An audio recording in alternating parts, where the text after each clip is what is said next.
नमस्कार, मैं ईशा दुबे और आप देख रहे हैं श्रेष्ठ भारत। 35 दिन बाद आखिरकार अमृतपाल गिरफ्तार कर लिया गया, लेकिन इस गिरफ्तारी के मायने क्या है? क्या अमृतपाल ने सरेंडर किया या फिर पुलिस ने उसे गिरफ्तार किया? अब गिरफ्तारी के बाद अमृतपाल का क्या होगा? इन सब पर बात करने के लिए हमारे साथ हमारे सहयोगी लोकेंद्र मौजूद हैं, उनसे बात करते हैं। तो लोकेंद्र, मेरा सबसे पहला सवाल तो यही है कि अमृतपाल ने सरेंडर किया या उसे गिरफ्तार किया, और अगर उसने सरेंडर किया है तो क्यों किया है? देखिए, इसमें दावे अलग अलग हैं। पंजाब पुलिस जो कह रही है वो कह रही है कि हमने अरेस्ट किया, तो तबकि अमृतपाल जो है उसका कहना ये है कि उसने सरेंडर किया। और एक बयान जो अकाल तख्त जो उसके यहाँ से भी आया और अकाल तख्त में जो हैं ज्ञानी हरप्रीत सिंह, उनकी तरफ से भी बयान आया कि भाई उसने सरेंडर किया और पुलिस ने गिरफ्तार नहीं किया। और मुझे ज़्यादा लगता है कि उसने सरेंडर किया है, क्योंकि चौतरफा जो दबाव था वो अमृतपाल के ऊपर बन रहा था। करीबन 35 दिन से वो फरार था।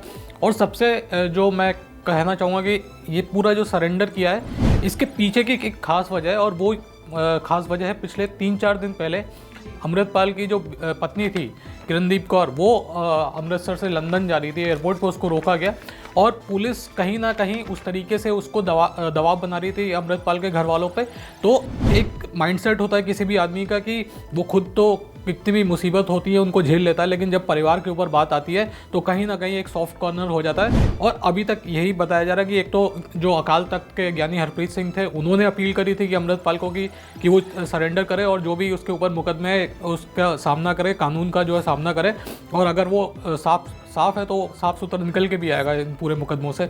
और दूसरी बात यह थी कि परिवार जो था, परिवार के ऊपर लगातार दबाव बन रहा था, इसकी वजह से अमृतपाल ने सरेंडर किया। इसके अलावा जो सपोर्ट सिस्टम था वो भी कहीं ना कहीं ख़त्म हो गया था। करीबन उसके जो 10 साथी हैं वो पहले ही गिरफ्तार कर लिए गए थे, जिसमें उस सबसे खासम खास पप्पल प्रीत था, उसको भी पुलिस ने गिरफ्तार कर लिया था। तो कुल मिला के अमृतपाल को लग रहा था कि उसकी जो गेम है वो ज़्यादा दिन तक चलने वाला नहीं है, तो जाहिर सी बात है उसने सरेंडर किया। पंजाब पुलिस दावा जरूर करी है कि उसने गिरफ्तार किया, लेकिन सही मैं पूरा जो अगर इक्वेशंस है उनके हिसाब से देखा जाए तो सरेंडर किया। तो जैसा कि लोकेंद्र आपका कहना है कि अमृतपाल ने को गिरफ्तार नहीं किया गया है, उसने खुद से सरेंडर किया है, कुछ पारिवारिक भावनाओं के चलते, कुछ पारिवारिक इश्यूज के चलते। लेकिन जैसे उसकी गिरफ्तारी हो गई है, ऐसा दावा किया जा रहा है कि अमृतपाल गिरफ्तार हो गया है उसको, लेकिन उसको डिब्रूगढ़ जेल में ही क्यों ले जाया गया है? ऐसा सरकार ने क्यों किया? देखो, इसमें यह है ईशा की, अगर अमृतपाल को पंजाब की जेल में रखा जाता तो दूसरे जो भी कैदी हैं उनको भी रेडिकलाइज कर लेता।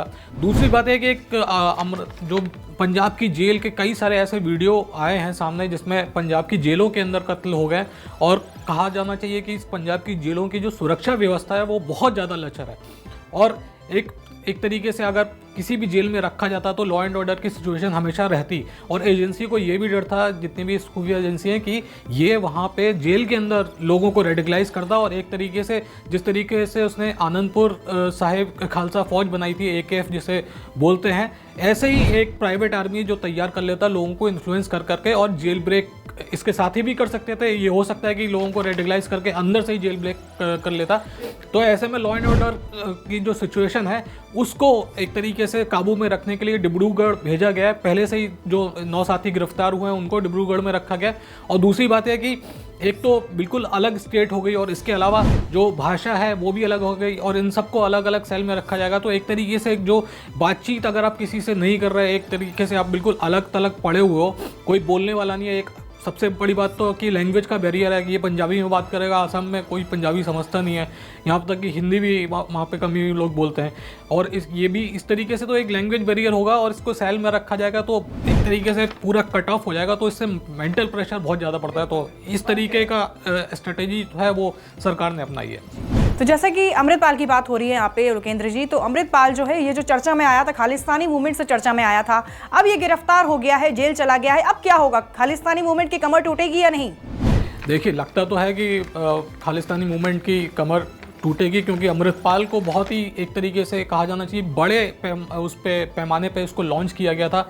जिस तरीके से सिख फॉर जस्टिस जो है वो पूरा खालिस्तानी सपोर्टर एक मूवमेंट चलाता रहता है, अमृतपाल को भी सिख फॉर जस्टिस लेके आया था। और इसके अलावा जो ISI है उसने इसकी ग्रूमिंग करी थी, ये बताया जाता है। हालांकि अभी तक ये बात साफ नहीं है कि जो ISI है, इसने जॉर्जिया में अमृतपाल को ट्रेनिंग दी और उसके बाद फिर यहाँ पे लॉन्च किया गया। और ये वारिस पंजाब दे जो थे वो पहले एक एक्टर थे, उनका नाम मैं भूल रहा हूँ, वो चलाते थे, जिनकी एक दुर्घटना में मौत हो गई थी। अमृतपाल ने कई बार उसके पास अप्रोच किया कि मुझे वारिस पंजाब के अंदर आप शामिल कर लीजिए, लेकिन उसने मना कर दिया। उसके बाद ये अचानक इंडिया आता है दुबई से, और दुबई से इंडिया आकर ये वारिस पंजाब दे के नाम से एक दूसरी संस्था जो है वो चलाना शुरू कर देता है। और नाम वही है वारिस पंजाब दे, लेकिन जैसे पुराना वारिस पंजाब दे उसमें WARIS है, इसमें WAA, तो ताकि इस तरीके का 420 है, ये अमृतपाल ने करी है। तो मूवमेंट तो जाहिर सी बात है कि कमर तो टूटी की, और जाहिर सी बात है कि एक तरीके से जो कहा जाना चाहिए कि एक तरीके से बल मिल रहा था, एक तरीके से पावर मिल रही थी खालिस्तानी मूवमेंट को अमृतपाल की वजह से, जो अब नहीं है। जैसे लोकेंद्र, अभी आपने यहाँ पे ISI का जिक्र किया, तो मैं जानना चाहूंगी कि शुरुआत से ही ISI और लोकेंद्र, ISI और इसका अमृतपाल का कनेक्शन क्या है? क्यों इसकी मदद कर रही थी ISI? देखिए, इसमें ईशा यह है कि पाकिस्तान की जो इस समय हालत है वो बहुत ही बुरी है। एक तो इकोनॉमिकल हालात बहुत ख़राब हैं, पॉलिटिकल इंस्टेबिलिटी बहुत ज़्यादा है।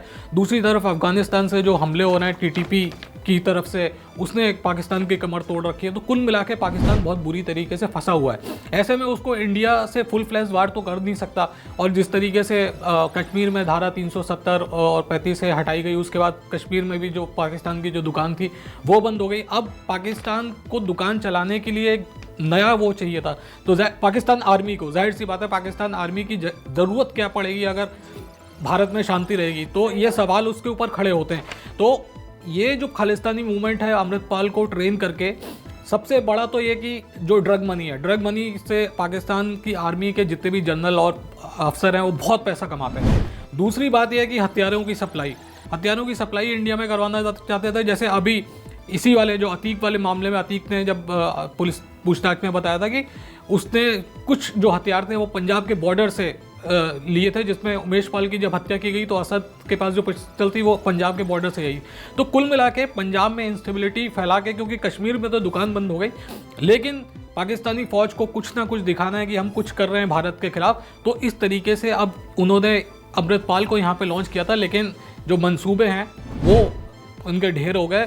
और दूसरी बात है कि जो ड्रग मनी से वो पैसा कमाना चाहते हैं कि बॉर्डर के पार से पंजाब में ड्रग सप्लाई करें और फिर पंजाब से फिर ये पूरे देश में फैले, और हथियारों की सप्लाई। तो ये एक बड़े जो एक तरीके से पाकिस्तानी फ़ौजियों के पैसे कमाने का साधन है, उस तरीके का उन्होंने एक डिज़ाइन किया था। लेकिन हमारी जो एजेंसीज थे उन्होंने समय पर काम किया और अमृतपाल अभी गिरफ्तार है। तो मुझे लगता है कि अब आगे पंजाब में शांति रहेगी। तो बहुत बहुत धन्यवाद लोकेंद्र, हमारे दर्शकों को इस मामले से जुड़ी इतनी जानकारी देने के लिए।